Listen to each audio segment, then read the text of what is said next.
President Biden today confirming that Hamas has killed at least 11 Americans as the terrorists threaten to execute hostages one by one. It's the latest terrifying twist as Israel goes to war against Hamas. After the terror group launched the deadliest single-day attack on the Jewish people since the Holocaust. Right now, Israeli Defense Forces are preparing for an imminent ground invasion of Gaza after bombarding them all day with airstrikes. The carnage starting at a music festival over the weekend. So far, at least 1,000 men, women, and children have been brutally murdered by Hamas. And as mentioned, hundreds have been taken captive, including this gut-wrenching scene of a woman being taken hostage. Prime Minister Benjamin Netanyahu assuring his nation a couple of hours ago. We didn't want this war. It was forced upon us in the most brutal and savage way. Hamas will understand that by attacking us, they've made a mistake of historic proportions. Hamas terrorists bound, burned, and executed children.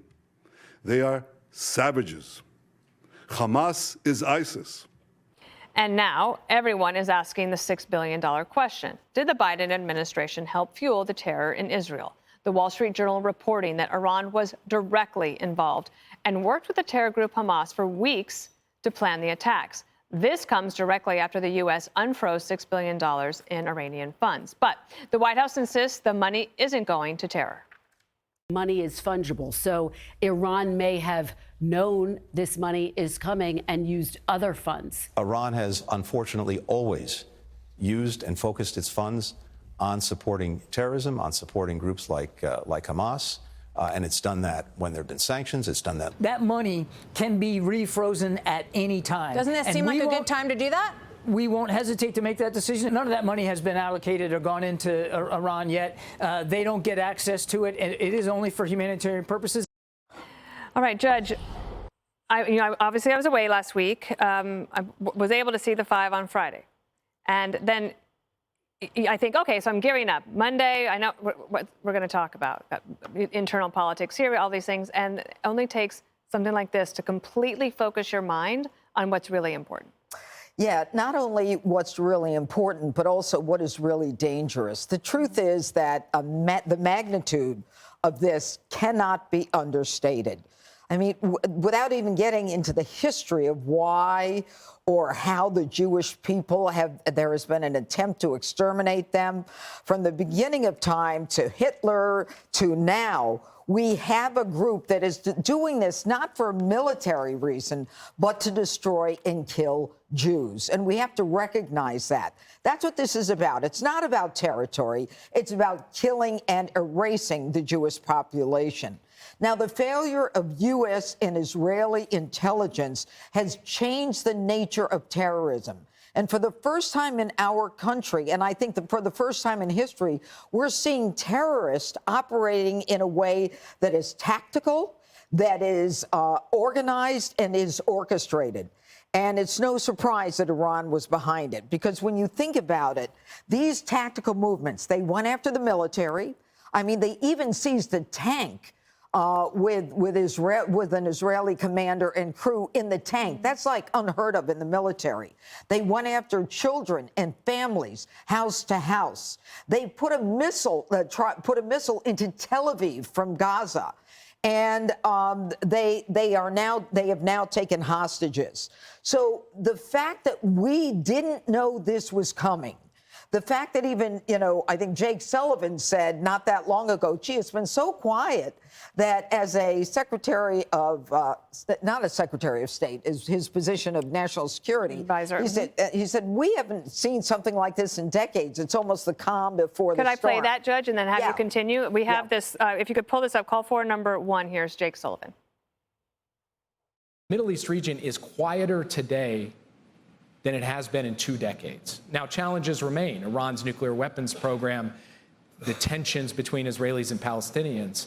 But the amount of time that I have to spend on crisis and conflict in the Middle East today compared to any of my predecessors going back to 9/11 is significantly reduced. In Simi Valley, one of the questions was, the farther we get from September 11th, the closer we are to September 10th. Yes. Nobody wanted to see this, but it does remind you that you have to be right 100% of the time, and they only have to be right once. It is the calm before the storm that he did not recognize. And the lack of knowledge that both the United States and Israel had is even more concerning, because if you can't figure out how you were blindsided, then you cannot figure out how you're going to win this war. And with the enormous power of Iran behind this, and now we know, not from our government, but from the Wall Street Journal, that Iran gave the okay in Beirut, which is run by Hezbollah, let's make no mistake about that, on Monday for this attack on Saturday. It is clear that Hamas was behind this and Hamas is orchestrated. And I just want to say a couple more things. Israel abandoned Gaza in 2005. Hamas took over in 2007. Israel allows 20,000 people a day to come from the Gaza Strip to Israel to make a living and let them go back. Israel has given Gaza to the Palestinians, and this is what they get in exchange. And going forward, I think that there's got to be no equivocation about how Israel will fight back against this barbaric invasion. Charlie, feel free to comment on whatever you want, but I did want to ask this. How was it that the intelligence community misses it, but the Wall Street Journal in 24 hours has 4 sources on the record saying that, yes, Iran was planning this all along? The most confusing part about all of this from the beginning was how badly, not just the United States missed this, but how badly Israel missed this. I'm used to the American government being totally incompetent, but you don't think of the Israeli government as being incompetent, especially when it comes to their security. They usually take this very seriously. And so it's a really sort of bizarre situation to find ourselves in. And it makes you wonder if we still don't know all the factors that are at play and what exactly is going on here. I do think that, I think it's, talking about 9/11, one of the things that's most alarming to me about it is when 9/11 was a bunch of half-trained pilots with box cutters, and they brought the world to a halt. And then here you have these lunatics in paragliders and machine guns who managed to pull off the biggest attack on Israel in 50 years. It's the simplicity of it and the rudimentary, and obviously it was very sophisticated. The planning, Iran has, their fingerprints all over this, and the money that went to them.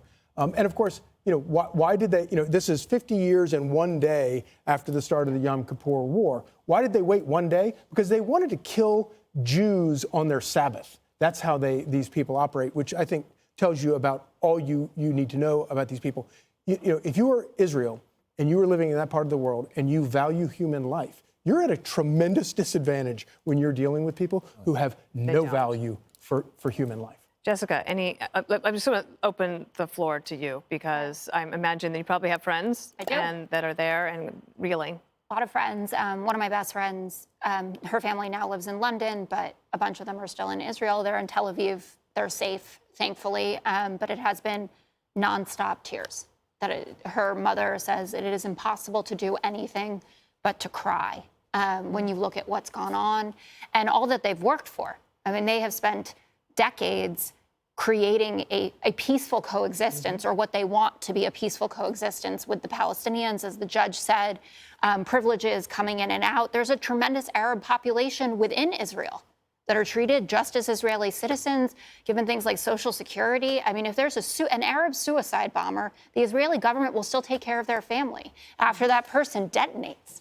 I mean, that's the level of generosity that the Israeli people continue to show, even when the other side wants them wiped off the face of the planet and is very clear about that. I think, to the judge and Charlie's point, the intelligence failure is not only abysmal, but one of the more confusing things I've ever seen. Mossad is the best.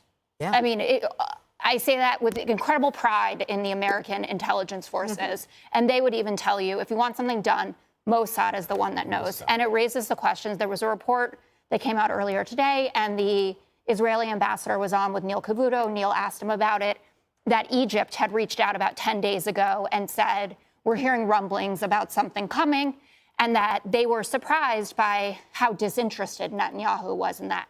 Now, again, the ambassador pushed back on that. It is an interesting thread to follow. The second piece of this is that Netanyahu has spent the last almost year, 3/4 of a year, fighting back internal protests within the country because of how he wanted to overhaul the judicial system. It's a huge problem, would completely change the way the government works in Israel. Everyday Israelis hugely against it, and he has had to move IDF soldiers around. He has to put all his attention there. Has he taken his eye off the ball? Mm-hmm. The Wall Street Journal reporting, obviously hugely interesting, waiting for the U.S. and Israel to confirm, right? They've said we haven't been able to get there. Now, I don't see any reason why they wouldn't tell us that. It's not like we don't know that Iran is a huge sponsor of terrorism and that we don't know that Vladimir Putin is the one who's behind the cash flow, right, going straight to Hamas. But I should say something about this $6 billion. So the $6 billion is not American taxpayer money. That is false. It is from oil sales, Iranian oil sales to South Korea. So it was being held in won, and it has been moved now to a Qatari bank account, which is being overseen by U.S. Treasury officials and the Qatari government. Not $1 has moved out of that account, and it's supposed to be for humanitarian groups. And as John Kirby said, the funds can be refrozen at any moment. But when you see, and there's so much misinformation now on Twitter, I put that on Elon Musk, but you see like Eric Trump, for instance, posted a video of rockets saying this is what happens when you give them $6 billion. And Musk?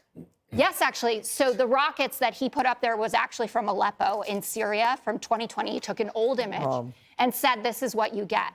So fix the internet, but also don't blame the American government for this. These are not American dollars, and none of it was spent.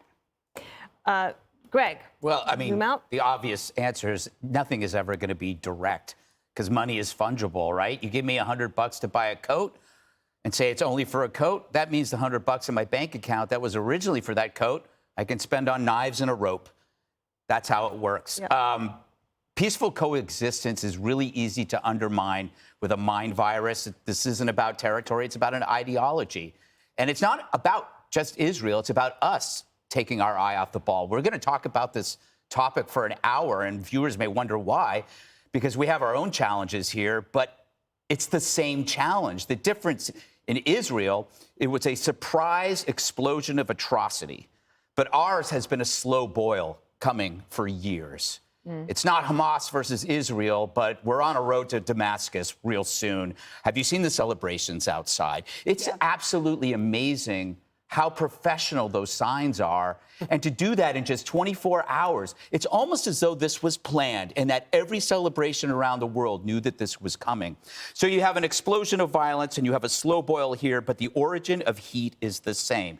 Identity politics, which fuels separatist conflicts, which then the brainwashed embrace the oppressor versus oppressed ideology. The leaders are safe, right? Because they're not coming after them, but you're not safe. The filter allows one group of people to attack another, and God forbid you defend yourself, because then what they do is they yell, immediate ceasefire. It's a free punch. On MSNBC, people like Ali Velshi and others said the Israel occupation could be blamed for these attacks. So what does that remind you of? When MSNBC blamed the riots and violence post-Floyd on white nationalist mobs. It's the same mindset. People here are defending the atrocities, even cheering it, using the phrases both sides, and pleading for us to use nuance when we're talking about abductions of girls and rapes and mutilations. This is not just specific to Israel. This is a global mind virus. And our eyes are off the ball when it comes to this. So this oppression filter leads to this free punch phase. That's when the oppressed can attack you without consequence. Hence, immediately after the attack, we are told by the progressive faction, we mustn't fight back. They can hit you, you can hit them. Where do you see that in America? Riots were a free punch. Eliminating bail was a free punch. Smash and grab is a free punch. Killers murdering an activist, and then the friends of the activist defending the murderer, free punch. Blame the system. Tearing down statues, free punch. Burning courthouses, free punch. Destroying businesses, that's a free punch. You see, this thing is endemic everywhere. So the excuses for Hamas follow the same excuses we have for criminality here. It's the fault of those targeted. And you can take a cowardly punch against anybody because you can. There's a 40% increase in violence against women in New York City alone. But AOC prefers to focus on an anti-racist oyster reef. In Israel, the punch is relentless. They're used to it. It's still awful. This weekend was an all-at-once punch. But for us, it's a slow boil, and it's coming. We have to be aware of that because we're seeing this same mentality on the streets right now. So don't think it's far away. It's here. It's on our streets. All right, more breaking news as Israel gears up for an imminent ground assault of Gaza. Trey Yingst is on the ground there. He will join us for a live report, so you'll get that next. Hi, everyone. I'm Brian Kilmeade. I want you to do me a favor. I want you to click to subscribe to the Fox News YouTube page. This is the only way that I know for sure that you're not going to miss any great commentary, any great news bites, any great interviews coming your way on Fox. You can get it all here on YouTube. So subscribe right now.